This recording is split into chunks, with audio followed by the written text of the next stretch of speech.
Les gens croient que l'investissement, c'est facile. Non, rien, rien n'est facile. Je disais un de ces quatre que euh, un homme construit sa valeur avec les difficultés, les challenges, les obstacles, aussi opportunités qu'il rencontre dans sa vie. Et s'il n'y a pas de difficulté, s'il n'y a pas de souffrance, c'est quasi impossible pour un homme de pouvoir construire sa valeur, d'être un homme de grande valeur. Beaucoup que j'ai connus en tout cas veulent devenir riches en, en croisant les bras ou bien en espérant que l'argent va tomber du ciel et puis boum.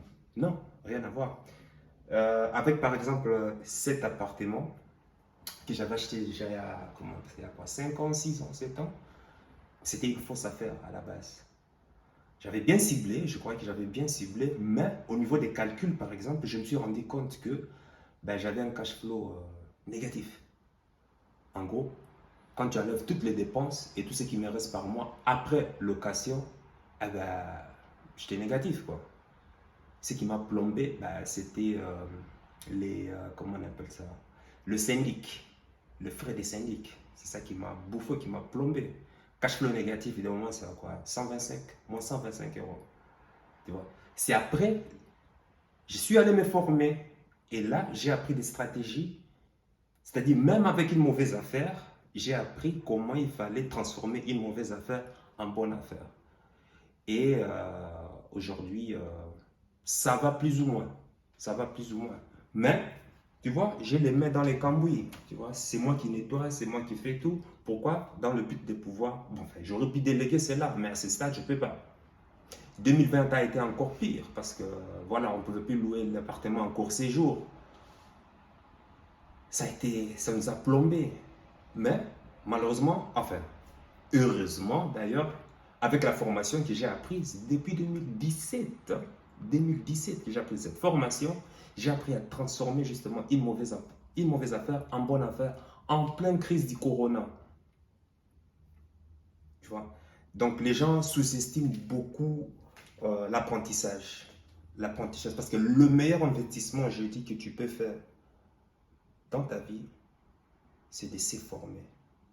Apprendre à apprendre et aussi apprendre à désapprendre aussi. Il faut aller voir dans une vidéo, j'ai déjà expliqué ça, soit là, soit ici, ça va apparaître là. Il faut apprendre à désapprendre aussi. Et aujourd'hui, j'ai mis la main dans la cambouis. Demain, je suis sûr que, quand il y en aura encore des centaines comme ça, non, je vais déléguer cela à d'autres services. Tu vois, mais c'est qu'au début, c'est toi qui dois mettre les mains dans les pattes. Voilà, je tape des heures pour venir ici nettoyer à chaque fois qu'il y a des roulements. Je le fais. Parfois, je frappe 120 km avec ma copine. Des fois, elle ne dort pas, des fois, elle se fâche, des fois, elle est en train de râler. Mais, ben, écoute, il faut le faire. Il faut le faire. C'est comme ça. Donc, les gens qui croient que non, l'investissement, l'entrepreneuriat, c'est un fleuve tranquille et autres, non, vous vous trompez. Vous vous trompez. Au début, tu vas devoir ramer. Tu vas devoir ramer. Tu vas devoir mettre les mains dans la boue. C'est comme ça. C'est le processus. Et puis, quand je vais commencer à déléguer cela, quand je vais déléguer cela à une personne, je saurai exactement quoi lui dire et quoi faire. Certaines personnes préfèrent déléguer certaines tâches par facilité. Tu confies, par exemple, je dirais par exemple dans une entreprise, le département de marketing à comment on appelle ça, à un freelanceur. Alors que toi-même, tu ne sais même pas vendre. Ben, c'est la folie, quoi. Tu ne sais même pas faire de promotion.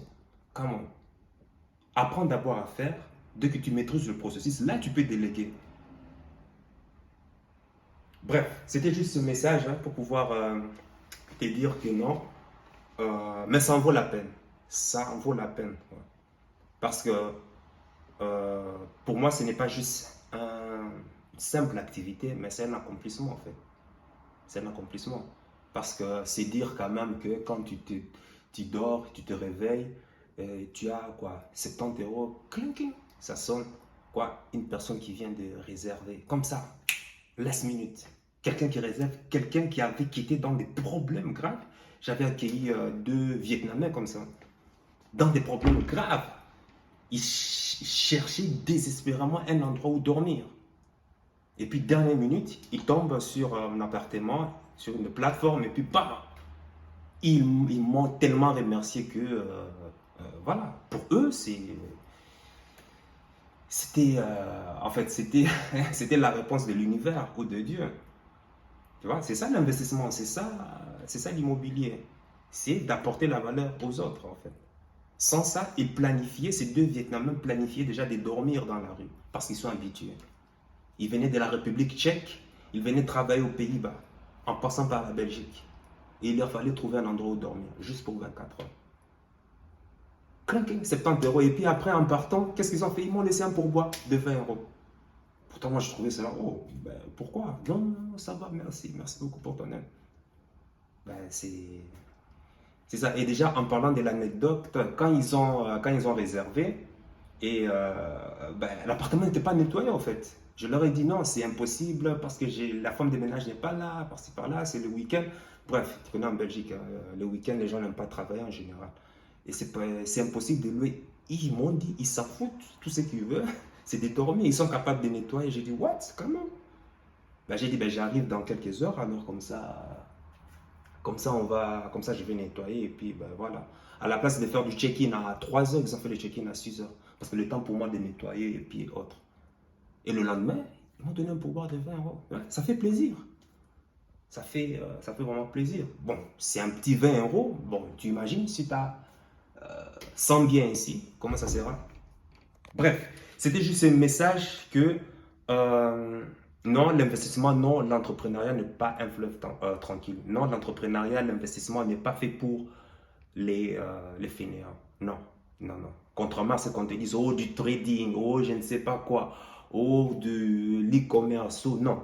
Il faut charbonner, crois-moi. Et c'est en charbonnant, c'est dans les difficultés que tu construis ta valeur.